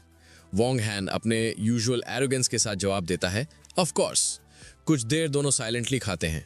डिनर खत्म होने के बाद वोंग हान सूची को कहता है कि केक का कैंडल बुझाकर एक विश मांगे। सूची आंखें बंद करती है, हाथ जोड़ती है और धीमी आवाज में एक छुपी हुई दुआ मांगती है। मोमेंट के गुजर जाने के बाद वोंग हैन सीरियस टोन में उससे पूछता है, अब तुम्हारे प्लान्स क्या हैं? सूची उसकी आंखों में देखकर याद दिलाती है कि उसने प्रॉमिस किया था कि वो उनका सपोर्ट करेगा। वो पूछती है, अब तुम अपने बात से पीछे तो नहीं हट जाओगे ना? वोंग हैन उसे तसल्ली देता है कि वो अपना वादा तोड़ने वाला नहीं है, लेकिन फिर एक चैलेंज फेंकता है, तुम्हें सच्ची में इतना हिम्मत है कि एक डिलीवरी गाय से शादी करोगी? ये सुनते ही सूची के अंदर एक आग सी भड़क उठती है। वो खड़ी हो जाती है और गुस्से भरी हिम्मत के साथ अनाउंस करती है, हाँ मुझे हिम्मत है, और अगर तुमने कभी मुझे और बच्चे को सपोर्ट नहीं किया तो मैं तुम्हें छोड़ के दोबारा शादी कर लूंगी। इस बोल्ड जवाब के साथ वोंग हैन फैसला कर लेता है, ठीक है, कल ही हम रजिस्ट्रेशन करवा लेते हैं। सूची की आंखों में दृढ़ निश्चय चमक उठता है। वो जवाब देती है, मैं नहीं डरती। वोंग हैन एक संतुष्ट मुस्कान के साथ पीछे झुक जाता है और कहता है, तो तय हो गया। लेकिन उसी वक्त उसका फोन बजता है। वो सूची से कहता है, मुझे ये कॉल लेना होगा, और बैल्कनी पर निकल जाता है। फोन पर दूसरी तरफ उसका आदमी श्याओ हुआ हादसे की तरह ब्रेथलेस लग रहा था। बॉस, आप खतरे में हो, एक असैसिन हाइड्रा जैंगनिंग आ रहा है आपको मारने। आराम से सिगरेट जलाते हुए वोंग हैन काम रहता है। वो पूछता है, क्या सोर्स रिलायबल है? लोकेशन कंफर्म हुई? स्याओ हुआ बताता है कि उसे लास्ट टाइम लिन फैमिली की विला के आसपास देखा गया था। वोंग हैन सिगरेट का धुआं छोड़कर कहता है, समझ गया, कल मैं खुद इस हाइड्रा का हिसाब कर लूंगा। तभी अंदर सोफा पर बैठी हुई सूची अपनी बेस्ट फ्रेंड लिंग शुए से कॉल पर थी, केक खाते हुए और फोन पकड़े। लिंग शुए उसे बर्थडे विश करती है और मजाक में पूछती है, क्या वो पहली थी विश करने वाली? सूची मुस्कान के साथ कहती है, नहीं, तुम सेकंड हो। शॉक्ड लिंग शुए तुरंत पूछती है, फर्स्ट कौन था? ये चिन्ह तो नहीं? सूची बालकनी की तरफ देखती है और सॉफ्टली कहती है, वो। लिंग शुए का गुस्सा फट पड़ता है, मतलब तुम फिर से उस डिलीवरी गाय के साथ? सूची एक बाइट और लेती है, सांस छोड़ती है और कहती है, ये लंबा किस्सा है, लेकिन कल हम शादी रजिस्टर करने जा रहे हैं। इस न्यूज से लिंग शुए पैनिक हो जाती है, क्या तुम पागल हो गई हो? डिलीवरी गाय से शादी? मुझे तुरंत तुम्हारी लोकेशन चाहिए। सूची शांति से कहती है, मैं उसके घर पर हूं। लिंग शुए उसे शांत करने की कोशिश करती है और बोलती है कि मैं कुछ न कुछ तरीका निकालती हूं। मैं उस बिग शॉट से जो प्रोजेक्ट जीता है, जो मेरे दादा जानते हैं, उससे मदद मांगने वाली हूं। लेकिन इतना कहते ही कॉल कट हो जाता है। सूची हैरान और परेशान रह जाती है। बैल्कनी पर कॉन्वर्सेशन ज्यादा गहन हो चुका था। श्याओ हुआ रिपोर्ट देता है, और भी प्रॉब्लम है, 2 दिन पहले एल्डेस्ट प्रिंसेस ने आपके बारे में पूछा था। वोंग हैन का चेहरा तुरंत सीरियस हो जाता है। वो गुस्से से पूछता है, क्या तुमने उसे बताया कि मैं जैंगनिंग में हूं? नर्वस हुआ एडमिट करता है, बॉस, मेरी मजबूरी थी, आप जानते हो उनका गुस्सा। अगर मैं मना करता तो शायद वो मेरी जान ले लेती। मुझे अपना बचाव करना पड़ा। ये सुन के वोंग हैन शॉक में अपना लाइटर गिरा देता है। वो फोन में चिल्लाता है, तुमने मुझे बेच दिया? हुआ सिचुएशन को डिफ्यूज करने की कोशिश करता है। बॉस, एक्चुअली वो प्रिंसेस आपके लिए परफेक्ट मैच है, उनका रॉयल बैकग्राउंड आपको एक्सेप्ट कर लेना चाहिए। वोंग हैन गुस्से में चिल्लाता है, बंद करो बकवास, वापस बताओ वो कब आ रही है। डर के मारे श्याओ हुआ नेटवर्क का बहाना बनाकर कॉल कट कर देता है। वोंग हैन बैल्कनी पर अकेला रह जाता है। फ्रस्ट्रेशन में क्राउच करते हुए सोचता है कि सिचुएशन बिगड़ चुकी है। तभी उसके फोन पर एक नोटिफिकेशन आती है। इरिटेटेड वो कहता है, अब कौन परेशान कर रहा है? स्क्रीन देखकर वो रुक जाता है। मैसेज एक अननोन नंबर से था। सेंडर का नाम था लिन क्स्यू, लिन किंग यून की पोती। मैसेज में लिखा था, मैं एक बिजनेस पार्टनरशिप प्रपोज करती हूँ। आप सिटी में नए हो और अगर आप सू फैमिली के साथ नई डिस्ट्रिक्ट प्रोजेक्ट में कोऑपरेट करते हैं तो दोनों के लिए बेनिफिशियल होगा। अगर आप मान जाएं तो मैं कुछ भी करने को तैयार हूं। ये बोल्ड प्रपोजल पढ़कर वोंग हैन हल्की मुस्कान के साथ कहता है, इस लड़की में हिम्मत तो है। ऑलमोस्ट तुरंत ही उसका फोन बजता है। ये कॉल लिन किंग यून का था। वो शांत आवाज में अपनी पोती की हरकत के लिए माफी मांगता है। वोंग हैन काम टोन में कहता है, ठीक है, टेंशन मत लो। फिर वो अपना डिसीजन सुनाता है, मुझे कल एक स्नाइपर राइफल और 2 बुलेट्स चाहिए। मैं खुद आकर ले जाऊंगा। और सू फैमिली के नए डिस्ट्रिक्ट प्रोजेक्ट का पूरा कंट्रोल सूची को दो। उस फैमिली के किसी और को हाथ लगाने की इजाजत नहीं। बिना एक पल गवाए लिन किंग यून अग्री कर लेता है, यस यंग मास्टर। अंदर जब वोंग हैन बालकनी पर बिजी था तब सूची अपने फोन पर एक टेक्स्ट रिसीव करती है। उसकी बेस्ट फ्रेंड लिन क्स्यू ने। मैसेज में लिखा होता है, क्या तुम्हें पता है मैंने उस मिस्टीरियस बिग शॉट को कांटेक्ट किया जो ऑक्शन जीता था। उसने कोऑपरेट करने के लिए हाँ बोल दी है और सबसे बड़ी बात, उसने इंसिस्ट किया कि प्रोजेक्ट तुम्हारी रिस्पॉन्सिबिलिटी में हो। सूची इस मैसेज को पढ़कर स्टन्ड रह जाती है। उसके होंठों पर धीरे धीरे एक मुस्कान उभर आती है, बिना जाने कि उसके बिल्कुल पास बैठा इंसान और कोई नहीं, वही बिग शॉट वोंग हान खुद है। लिनेक्स भी बताती है कि उन्हें कल डिटेल्स डिस्कस करने के लिए मिलना है। इस खबर से खुश होकर वो रिप्लाई करती है कि वो कल उससे मिलेगी। ठीक तभी वोंग हान वापस अंदर आता है और उसके चेहरे पर खुशी देखकर पूछता है, क्या बात है, बड़े अच्छे मूड में लग रही हो। उसे अभी भी एक मामूली डिलीवरी गाय समझते हुए वो बात को टाल देती है। प्रोजेक्ट की बात है, तुम नहीं समझोगे। फिर उसे हैरानी होती है कि वोंग हान ने उसे पढ़ते हुए देख लिया और वो उसे चिढ़ाता है, मुझे नहीं पता था कि तुम्हें किताबें पढ़ने की आदत है। वो उसके करीब झुकता है, उनके चेहरे के बीच बस कुछ इंच का फासला था। वो फुसफुसाते हुए कहता है, मेरे बारे में बहुत कुछ है जो तुम नहीं जानती।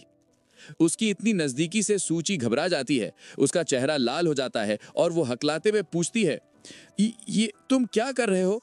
तुमसे शादी के लिए हाँ कहने का मतलब ये नहीं कि तुम कोई मूव करने के बजाय। वोंग हान धीरे से बेड से एक तकिया उठा लेता है। वो उसे कहता है कि अगर तुम थक गई हो तो आराम करो, मैं सोफे पर सो जाऊंगा। जाते जाते वो कैजुअली कहता है, वैसे बेड पर पड़ना प्रेग्नेंट औरतों के लिए अच्छा नहीं होता, जिससे सूची शर्म से लाल हो जाती है और कुछ बोल नहीं पाती। वापस लेटकर वो शर्मिंदा होती है, ये सोचते हुए कि उसे सच में लगा था कि वो कुछ करने वाला है। अगली सुबह होती है। अपार्टमेंट की बालकनी पर वोंग हान एक कठिन वर्कआउट कर रहा था, एक हाथ से हैंडस्टैंड पुशअप्स। पजामे में सूची बाहर आती है और उसे देखती है। मुस्कुराते हुए वो मजाक में पूछती है, क्या तुम टोड स्टाइल की प्रैक्टिस कर रहे हो? वो आराम से नीचे उतरता है और उसे ठीक करता है। इसे ड्रैगन कॉइलिंग हैंड कहते हैं, एक नाम जो उसने कभी नहीं सुना था। वो बताता है कि ये कोई दिखावे वाला मार्शल आर्ट नहीं, बल्कि असलियत में एक किलिंग टेक्निक है और कुछ तेज मूवमेंट्स करके दिखाता है। क्यूरियस होकर सूची पूछती है, एक मामूली डिलीवरी गाय को इतनी खतरनाक चीज सीखने की क्या जरूरत है? वोंग हान रुकता है और उसे देखता है, अपने पिता की दी हुई सीख बताते हुए, मार्शल आर्ट्स का इस्तेमाल झगड़े रोकने और अपने परिवार को बचाने के लिए करो। सूची प्रभावित होती है और मानती है कि उसके पिता के शब्द बहुत समझदारी भरे थे। टॉपिक बदलते हुए वोंग हान कहता है कि उसने नाश्ता बना दिया है और उसके लिए टॉयलेटरीज भी तैयार कर दी हैं। इस बात से खुश होकर वो कहती है, मुझे कभी नहीं लगा था कि तुम जैसा बड़ा सा आदमी इतना थॉटफुल हो सकता है। एक कॉन्फिडेंट मुस्कान के साथ वो जवाब देता है, अभी बहुत कुछ है जो तुमने मेरे बारे में महसूस नहीं किया है। फिर वो कहती है कि खाने के बाद उसे उसके साथ उसके घर चलना होगा। वो कंफ्यूज होकर पूछता है, क्यों? वो बताती है, हमें मेरी हाउस होल्ड रजिस्ट्रेशन बुक चाहिए, वरना हम शादी रजिस्टर नहीं कर सकते। वोंग हान उसे चिढ़ाते हुए पूछता है, क्या तुम सच में मुझ जैसे डिलीवरी गाय से शादी करने के लिए श्योर हो? उकसाने जाने पर सूची को गुस्सा आ जाता है, ये सोचते हुए कि वो पीछे हट रहा है।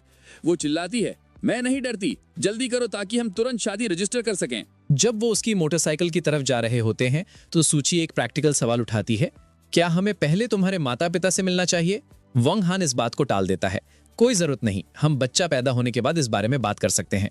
कंफ्यूज होकर सूची पूछती है, इंतजार क्यों करना है? एक शातिर मुस्कान के साथ वोंग हान बताता है, मुझे डर है कि मेरी फैमिली तुम्हें पसंद नहीं करेगी। जब बच्चा पैदा हो जाएगा तो मेरी फैमिली को मजबूरन इस सिचुएशन को एक्सेप्ट करना पड़ेगा। ये सुनकर सूची अपनी कमर पर हाथ रखती है और ताना मारते हुए पूछती है, तो क्या तुम कहना चाहते हो कि तुम मेरे घर जमाई बन रहे हो? वो उसे ऊपर से नीचे तक देखता है और उसके लुक्स, फिगर और टेम्परामेंट की तारीफ करता है, लेकिन फिर कहता है, पर तुम्हारा फैमिली बैकग्राउंड थोड़ा कम है। ऑफेंड होकर वो पूछती है, तो तुम सोचते हो कि तुम मेरे लिए काफी से ज्यादा अच्छे हो? वोंग हान हंसकर बात को टाल देता है, इतना सीरियसली मत लो, और उसे मोटरसाइकिल पर बैठने को कहता है। वो गुस्से में हफ करके उसके पीछे बैठ जाती है। वो उसे अपनी कमर को कसकर पकड़ने को कहता है और वो तेजी से सड़क पर निकल जाते हैं। लेकिन उन्हें नहीं पता था कि कोई उन पर नजर रख रहा है। एक छिपी हुई जगह से चिन्हाव और उसका एक मस्कुलर साथी उन्हें जाते हुए देखते हैं। वो साथी नफरत से कहता है, उसने एक रात डिलीवरी गाय के साथ गुजारी, और अपने यंग मास्टर से पूछता है कि क्या करना है। गुस्से से भरे चेहरे के साथ चिन्हाव एक बेहद क्रूर आदेश देता है। वो अपने आदमी से कहता है, उस डिलीवरी गाय को मार दो और उस कमीने को मेरे लिए एक होटल में ले आओ। वो साथी अपनी उंगलियां चटकाता है और कहता है कि वो अपने आदमियों को लेकर तुरंत उनका पीछा करेगा। जब वोंग हान और सूची शहर से गुजर रहे होते हैं तो वो अपने रियर व्यू मिरर में देखता है कि एक सफेद वैन उनका पीछा कर रही है। वो समझ जाता है कि उनका पीछा हो रहा है। तेजी से सोचते हुए वो पीछे झुकता है और सूची से कहता है, प्लान में थोड़ा चेंज है, तुम पहले घर जाकर अपना सामान ले आओ, मुझे एक काम है। खतरे से अनजान वो मान जाती है। वोंग हान फिर तेजी से गाड़ी चलाता है, ट्रैफिक के बीच से निकलते हुए अपने पीछा करने वालों को गुमराह करने की कोशिश करता है। अपने प्लान के मुताबिक वोंग हान सूची को एक सेफ हाउस पर छोड़ता है। जब वो सुरक्षित अंदर चली जाती है तो वो अपनी मोटरसाइकिल पर वापस बैठता है और तेजी से निकल जाता है, पीछा करने वालों का ध्यान अपनी तरफ खींचता हुआ। सफेद वैन तुरंत उसका पीछा करती है, एक अमीर इलाके में उसके पीछे पीछे। वोंग हान उन्हें थोड़ी देर तक घुमाता है और फिर एक बड़े मॉडर्न विला के सामने रुक जाता है, एक जानबूझकर चुनी गई जगह। वो अपनी मोटरसाइकिल रोकता है और नीचे उतरता है, जैसे इंतजार कर रहा हो। उसकी नजर विला के सेकंड फ्लोर की बालकनी पर जाती है और वहां छिपे एक स्पाइकी बालों वाले आदमी को देखता है, जिससे कंफर्म हो जाता है कि ये एक एम्बुश है। बालकनी पर खड़ा आदमी समझ जाता है कि वो देखा जा चुका है। बेफिक्र वोंग हान शांति से विला की तरफ बढ़ता है, ये सोचते हुए जब सारे दुश्मन यहीं इकट्ठे हैं तो इन सबको एक साथ निपटाने का वक्त आ गया है। वो शानदार खाली घर में घुसता है और ऊपर जाता है। एक कमरे में एक टेबल पर स्नाइपर राइफल का केस खुला पड़ा था, ठीक वैसा ही जैसा उसने अरेंज किया था। वो सप्रेसिव राइफल उठाता है, लिन कैन्यून की एफिशिएंसी से प्रभावित होकर। लेकिन अचानक उसकी नजर एक अनएक्सपेक्टेड चीज पर पड़ती है। वो ऊपर देखता है और पास के बेड पर एक नीली ब्रा पड़ी देखता है, जिससे वो कुछ पल के लिए कंफ्यूज हो जाता है। इससे पहले कि वो कुछ समझ पाता, एक औरत तौलिए में लिपटी हुई साथ वाले कमरे से बाहर आती है। ये लिन शुक है, सूची की बेस्ट फ्रेंड, जो अपने कमरे में एक अनजान आदमी को हाई पावर्ड राइफल के साथ देखकर दहशत भरी चीख मारती है। उसे पहचानते ही लिन शुक गुस्से में पूछती है, तुम बदबूदार डिलीवरी गाय मेरे घर में क्या कर रहे हो? उसे याद दिलाते हुए कि वो लिन परिवार के विला में घुसपैठ कर रहा है। लेकिन उनकी बहस बढ़ने से पहले एक रेड लेजर डॉट उसके माथे पर दिखाई देता है। स्नाइपर का लेजर देखते ही वोंग हान तुरंत चिल्लाता है, नीचे झुको। एक पल गंवाए बिना एक गोली खिड़की तोड़ते हुई अंदर आती है। वोंग हान पूरे कमरे में लपकता है, दहशत में कांपती लिंग शुए को टैकल करता है और उसे गोली के रास्ते से ठीक समय पर हटा देता है। वो दोनों बेड पर गिरते हैं और वो उसके नीचे छटपटाती है, चिल्लाते हुए, छोड़ो मुझे कमीने। वो उसे मजबूती से दबाए रखता है। उसका चेहरा गंभीर था और धीरे से चेतावनी देता है, चिल्लाना बंद करो, एक और आवाज निकाली तो मारी जाओगी। अपने पैरों पर खड़ा होकर वोंग हान स्नाइपर राइफल उठा लेता है, जबकि हैरान लिंग शुए पूछती है, ये सब क्या हो रहा है? वो उसे नजरअंदाज करता है, टूटी हुई खिड़की की तरफ जाता है और सामने वाले विला पर निशाना साधता है। वो ताना मारते हुए बड़बड़ाता है, लगता है हाइड्रा के पास दिमाग नहीं है, और एक सटीक गोली चलाता है। गोली आंगन के पार जाती है और अपने निशाने पर लगती है। सामने की बैल्कनी पर एम्बुश लगाए स्नाइपर को मार गिराती है। स्नाइपर तुरंत मारा जाता है, सर में गोली लगने से जमीन पर ढेर हो जाता है। वोंग हान अपना हथियार नीचे करता है, एक कैजुअल सल्यूट के साथ, निराशा से कहते हुए कि हाइड्रा इतनी आसानी से निपट गया। इससे पहले कि वो जश्न मना पाता, घबराई हुई लिंग शुए उसे पकड़ती है, उसके घर में बंदूक होने का एक्सप्लेनेशन मांगती है। लेकिन उसी पल वोंग हान के सेंसेस उसे एक और खतरे का आभास देते हैं। एक दूसरी गोली हवा को चीरती हुई आती है, एक अलग एंगल से एक और खिड़की तोड़ती हुई। कमाल की तेजी से रिएक्ट करते हुए वोंग हान फिर से चिल्लाता है, नीचे झुको, और खुद को उसके ऊपर फेंक देता है, अपनी बॉडी से उसे बचाते हुए। वो दोनों जमीन पर गिरते हैं, जबकि गोली उनके खड़े होने की जगह से तेजी से गुजरकर पीछे की दीवार में जा लगती है। अभी भी लिंग शुए के साथ जमीन पर वोंग हान समझ जाता है कि बाहर और भी हमलावर हैं। तेजी से सोचते हुए वो बेड से उसका एक कपड़ा उठाकर हवा में उछाल देता है, एक धोखा देने के लिए। वो मन ही मन अपने दुश्मनों को गिनता है, असैसिन हाइड्रा, वैन वाले गुंडे और ये नया स्नाइपर। वो गंभीरता से निष्कर्ष निकालता है कि आज उसके पास कई मेहमान हैं जिनसे निपटना है। धोखा काम कर जाता है। जैसे ही दुश्मन स्नाइपर उस हरकत पर गोली चलाता है, वोंग हान अपनी राइफल से निशाना लगाता है, जबकि डरी हुई लिंग शुए उसके पीछे से देख रही थी। वो अपनी दूसरी और आखिरी गोली से जवाब देता है। गोली खुली जगह से उड़ती हुई जाती है और एक अलग जगह छिपे दूसरे स्नाइपर को मार गिराती है। तुरंत एक तीसरी जगह से भारी फायरिंग शुरू हो जाती है, जब पास की छत पर एक और असैसिन उनकी खिड़की पर गोलियों की बरसात कर देता है। वोंग हान लिंग शुए को पकड़ता है और एक सोफे के पीछे कवर लेने के लिए कूद जाता है, जबकि उनके पीछे की दीवार गोलियों से छलनी हो जाती है। एक अजीब पोजीशन में फंसे हुए वो चिल्लाती है और उसे पॉवर्ट कहती है। जब शूटिंग रुकती है, वोंग हान शांति से दीवार से दुश्मन की एक खाली गोली का खोल निकालता है। वो उसे ध्यान से देखता है और उसके बेस पर एक अनोखे 6 नुकीले सितारे के निशान को पहचानता है। वो उसे एरीज नाम के एक बदनाम ईस्टर्न यूरोपियन असैसिन ऑर्गेनाइजेशन का एक खास वॉर हेड बताता है। वो हिली हुई लिंग शुए की तरफ मुड़ता है और पूछता है, तुमने कब इतने खतरनाक लोगों से पंगा ले लिया? वो बस हकलाते हुए कह पाती है कि उसे नहीं पता। उसी पल वोंग हान अपनी खाली राइफल को देखता है और खुद को लापरवाही के लिए कोसता है। उसने सिर्फ 2 गोलियां मांगी थीं और अब उसके पास एम्यूनिशन नहीं था। वो घुटनों के बल बैठता है, ये सोचते हुए कि अब क्या करे जब वो निहत्था है और घिरा हुआ है। अचानक लिंग शुए को कुछ याद आता है। वो वोंग हान को बताती है कि शायद वो जानती है कि इस हमले के पीछे कौन है। उसे याद है कि कुछ समय पहले एक ईस्टर्न यूरोपियन बॉस ने उसकी कंपनी से रिसर्च टेक्नोलॉजी खरीदने की कोशिश की थी, लेकिन उसने उसका ऑफर ठुकरा दिया था। इस खुलासे से प्रोफेशनल असैसिन्स के उसे मारने के पीछे का एक साफ मकसद मिल जाता है। जब गोलियों की बारिश जारी रहती है, वोंग हान की आंखें सिकुड़ जाती हैं। वो तेजी से लिंग शुए का सर नीचे दबाता है, चिल्लाते हुए, ध्यान से, जबकि एक और गोली उनके पास से गुजर जाती है। सोफे के पीछे फंसे हुए वो मलबे के बीच बैठे गोलाबारी रुकने का इंतजार करते हैं। कोई एम्यूनिशन ना होने के कारण वोंग हान को एक नया प्लान चाहिए था। उसकी नजर जमीन पर पड़े टूटे हुए ग्लास के टुकड़ों पर पड़ती है। एक हताश कदम उठाने का फैसला करते हुए वो ग्लास का एक तेज टुकड़ा उठाता है। गोलाबारी में एक पल के आराम का फायदा उठाते हुए वो अपने पैरों पर कूदता है और कमाल की तेजी से उस ग्लास के टुकड़े को एक फेंकने वाले चाकू की तरह आखिरी स्नाइपर की पोजीशन की तरफ फेंक देता है। वो मेकशिफ्ट हथियार अपने निशाने पर लगता है और असैसिन दर्द से चिल्ला उठता है। आखिरी स्नाइपर के गिरते ही तुरंत खतरा टल जाता है। वोंग हान खड़ा होता है और लिंग शुए से कहता है, अब तुम उठ सकती हो, सब सेफ है। आखिरकार उठकर वो उसे शक की निगाह से देखती है और सीधे उससे पूछती है, तुम्हारा डिलीवरी बॉय का काम जरूर एक कवर है, सच सच बताओ, तुम आखिर हो कौन?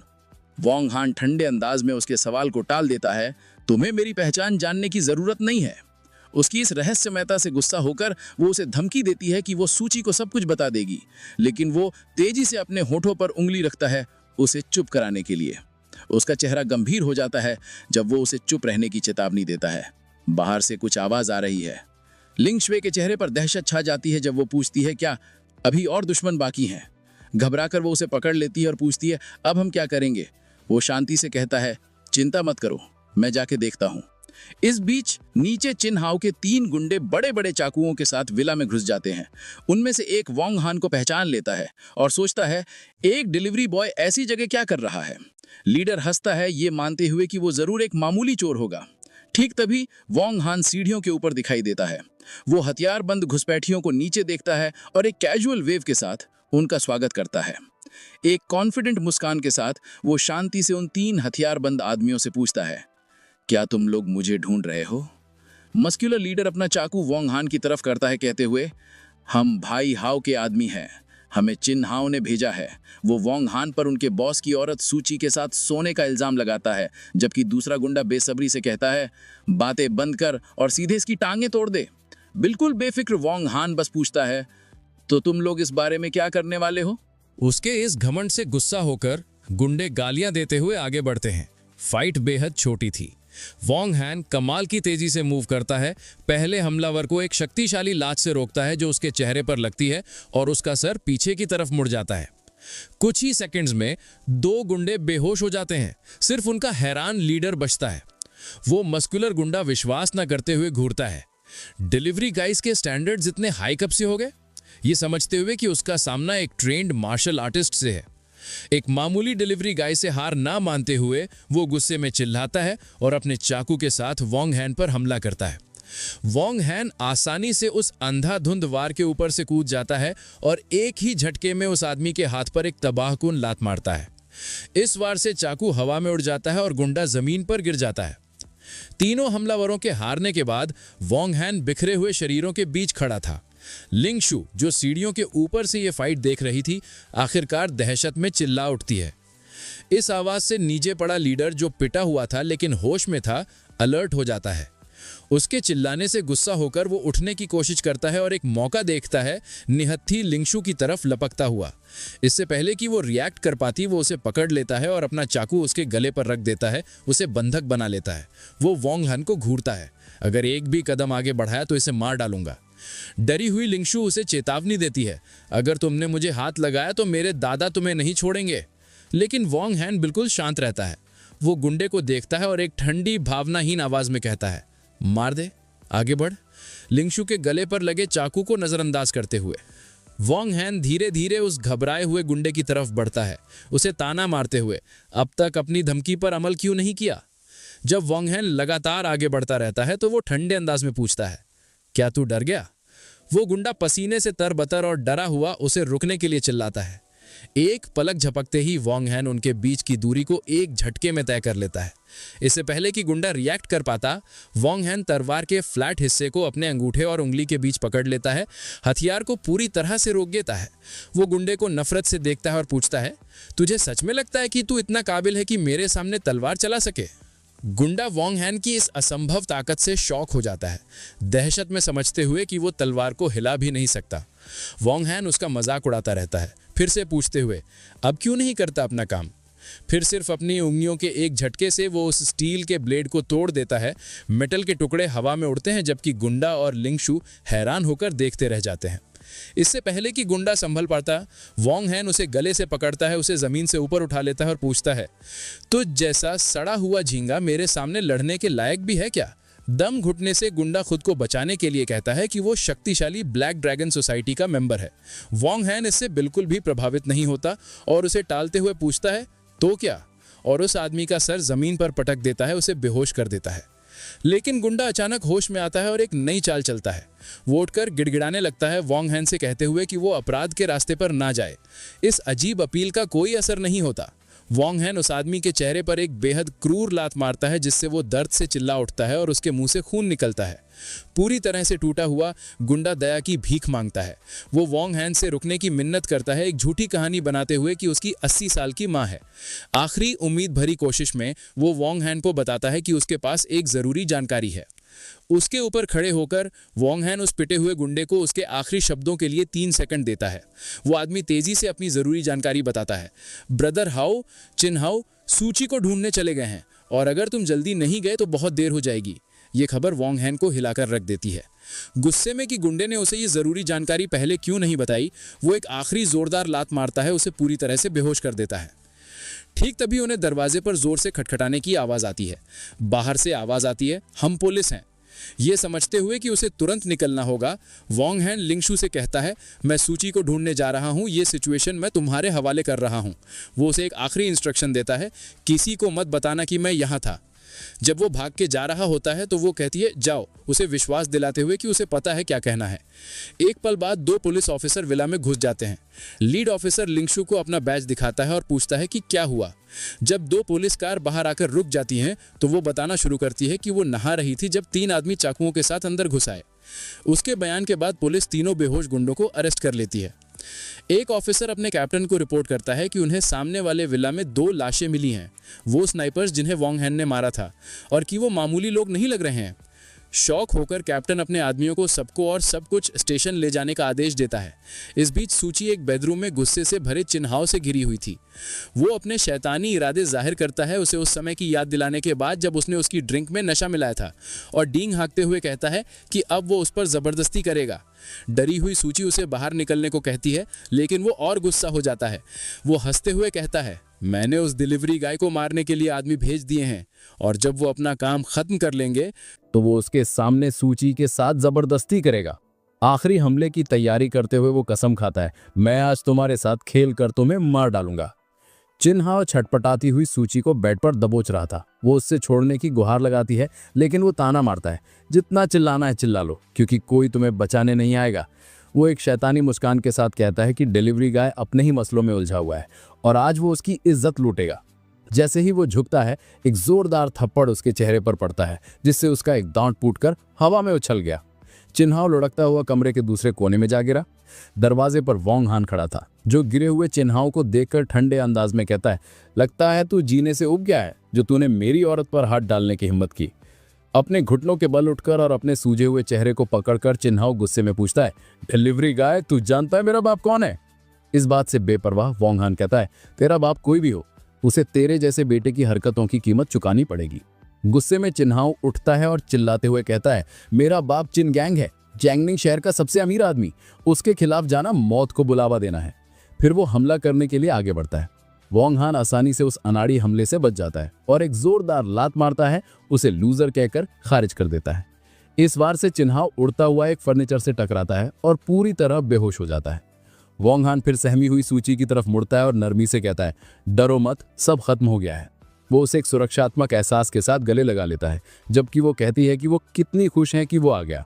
वो उसे अपने पास रखता है और विश्वास दिलाता है, जब तक मैं तुम्हारे साथ हूं कोई भी तुम्हें दोबारा हाथ लगाने की हिम्मत नहीं करेगा।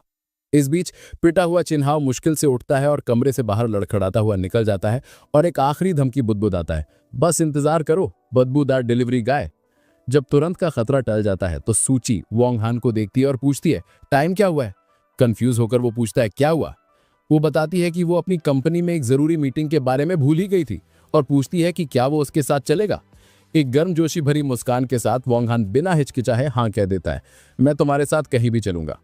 सूची और वोंग हान एक लाल स्पोर्ट्स कार में एक बड़ी मॉडर्न कॉर्पोरेट बिल्डिंग पर पहुंचते हैं। जैसे ही वो बाहर निकलते हैं एक आदमी सूची का अभिवादन करता है, प्रेसिडेंट लियू पहले से ही कॉन्फ्रेंस रूम में आपका इंतजार कर रही हैं। वो अंदर जाते हैं और सूची देर से आने के लिए एक बिजनेस सूट पहनी हुई महिला से माफी मांगती है।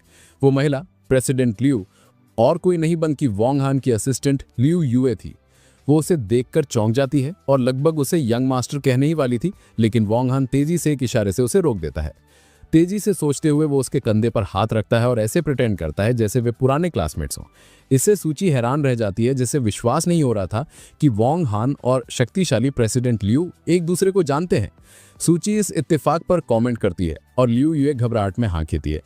जब सब बैठ जाते हैं लियू यूए काम शुरू करने के लिए तैयार है और सूची शुरू करने के लिए सहमत हो जाती है, लेकिन जैसे ही वो शुरू करने वाले होते हैं दरवाजा जोर से खुलता है।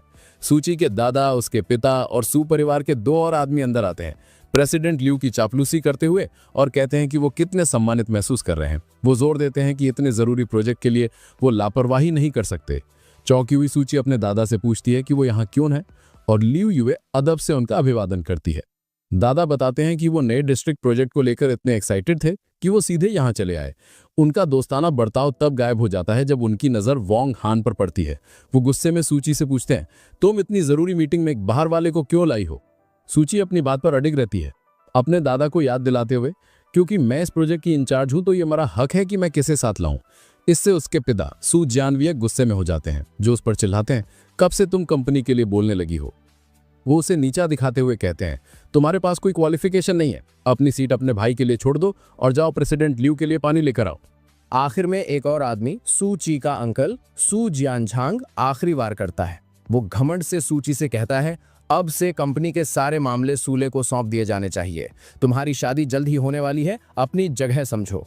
जब सू परिवार सूची को किनारे करने की कोशिश करता है, वोंग हान आखिरकार बोलता है। अपने हाथ सीने पर बांधे और एक तेज नजर के साथ वो उनसे पूछता है, तुम लोग समझते क्या हो खुद को? ये प्रोजेक्ट शुरू में सूची को दिया गया था, आप लोग उससे उसका हक नहीं छीन सकते। इससे सूची के दादा गुस्सा हो जाते हैं, जो वोंग हान पर चिल्लाते हैं, चुप रहो, तुम्हें यहाँ बोलने का कोई हक नहीं है। सू ले भी एक घमंडी मुस्कान के साथ शामिल हो जाता है, सूची का मजाक उड़ाते हुए कि उसका बॉयफ्रेंड एक डिलीवरी गाय है। फिर वो अपने दादा को बताता है, मैंने सुना है कि वो इस आदमी के बच्चे की माँ भी बनने वाली है। ये खुलासा दादा को गुस्से से भर देता है। वो वोंग हान की तरफ इशारा करते हैं और सूची को आदेश देते हैं कि इस घटिया कचरे को तुरंत बाहर निकालो, ऐलान करते हुए कि वो और उसका कुत्ता कंपनी से बैंड है। सूची वोंग हान के बचाव में कूदती है, ये कहते हुए, इससे फर्क नहीं पड़ता कि वो क्या करता है, क्योंकि वो ईमानदारी से पैसे कमाता है और आपको उनका अपमान करने का कोई हक नहीं है। उसका विरोध उस बुजुर्ग आदमी को और गुस्सा दिलाता है। ये देखते हुए कि सिचुएशन बिगड़ रही है, वोंग हान सूची के साथ जाने के लिए उठता है। वो अपने परिवार से कहता है, तुम लोग बेशर्म हो, और अपनी शर्त दोहराता है, ये प्रोजेक्ट सिर्फ सूची ही हैंडल करेगी।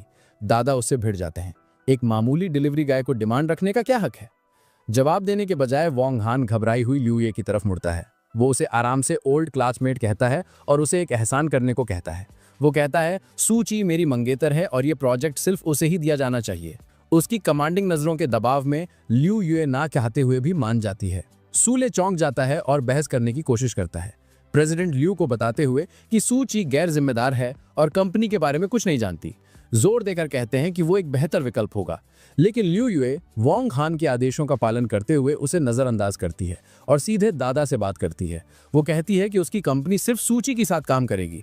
अगर सू परिवार सहमत नहीं हो सकता तो हम कोई और पार्टनर ढूंढ लेंगे। दादा हैरान रह जाते हैं और उसके बॉस से बात करने की मांग करते हैं। लियू यूए एक आखिरी और सबसे करारी चोट करती है। वो उन्हें बताती है कि उसके पास पूरा अधिकार है और वो परिवार के मुखिया उसके बॉस से मिलने के लायक नहीं है। ये कठोर शब्द उस बुजुर्ग आदमी को पसीने से तरबतर कर देते हैं और वो बिल्कुल चुप हो जाता है। अपने परिवार के सामने पूरी तरह से हारा और अपमानित महसूस करता है। पूरी तरह से हारकर सूची के अंकल सू जियानझांग तेजी से अपना सुर बदलते हैं। वो प्रेसिडेंट ल्यू से कहते हैं गुस्सा मत होइए और उन्हें विश्वास दिलाते हैं कि वो उनकी मांगे पूरी करेंगे, सूची को इंचार्ज बनाने के लिए सहमत होते हुए। उसके ससुर भी सहमत होते हैं, कहते हैं जब तक हमें पार्टनरशिप मिलती है तो ठीक है, अगर सूची ही इसे करें। संतुष्ट होकर ल्यू युए कहती है कि वो आज ही कॉन्ट्रैक्ट साइन करेंगे। अब कंट्रोल अपने हाथ में लेते हुए ल्यू युए सूची के पास खड़ी होती है और बाकी सू परिवार को भेज देती है। वो उन्हें कहती है मुझे और सूची को कॉन्ट्रैक्ट की डिटेल्स अकेले में डिस्कस करनी है, आप लोग जा सकते हैं। विरोध करने की कोई शक्ति ना होने के कारण सू जियान ने सिर्फ सहमत हो सकता है और वो अपने हैरान ससुर को कमरे से बाहर ले जाने में मदद करता है। जब हारे हुए आदमी बाहर निकलते हैं, सू ले अपने पिता से विरोध करने की कोशिश करता है, लेकिन उसे जल्दी से चुप करा के बाहर भेज दिया जाता है। जब वो चले जाते हैं, वोंग हान दरवाजे को बंद होते हुए एक मुस्कान के साथ देखता है, सोचते हुए क्या जोकर्स हैं ये लोग, खुद चलकर अपनी बेइज्जती करवाने आए थे। ल्यू युए फिर प्रोफेशनल तरीके से कॉन्ट्रैक्ट सूची को रिव्यू करने के लिए देती है। इस बीच कहीं और एक ऑफिस में गुस्से में भरा सूले अपने पिता सू जियानजैंग से भिड़ जाता है, पूछते हुए आपने उस सूची को इंचार्ज कैसे बनने दिया। सू जियानजैंग शांति से अपनी डेस्क पर बैठा उसे चिंता ना करने को कहता है, मेरे पास एक प्लान है। जब सूले अपने चाचा सू जियानये को जाने को कहता है तो उसका पिता उसे रोकता है, हम सब एक ही तरफ हैं। फिर वो एक चौंकाने वाला पारिवारिक राज खोलता है, सूची मेरी असली बेटी नहीं है। सूले और सू जियानये दोनों हैरान रह जाते हैं। सू जियानजैंग पूछता है कि क्या उसकी भाभी ने उसे धोखा दिया, लेकिन सू जियानये सच बताता है। वो बताता है मेरी पत्नी यांग हुईमेन बच्चे पैदा नहीं कर सकती थी, इसलिए हमने सूची को गोद लिया था। फिर वो शिकायत करता है और अब उसने एक डिलीवरी गाय के साथ उलझकर परिवार को शर्मिंदा कर दिया है। सोच में डूबा सू जियानजैंग पूछता है, सूची के असली माता पिता कौन हैं? सू जियानये इस सवाल को टाल देता है, मुझे नहीं पता, शायद वो मर चुके हैं, उसके पास बस एक बेकार जेड पेंडेंट था। बेसब्र सूले बीच में बोलता है, अपने पिता का प्लान सुनने के लिए उत्सुक। एक शैतानी मुस्कान के साथ सू जियानजैंग अपनी स्कीम बताता है। वो कहता है अभी इंतजार करो और सूची को प्रोजेक्ट संभालने दो, जब वो सारी मेहनत कर लेगी तो मेरे पास उससे वो छीनने का एक तरीका है।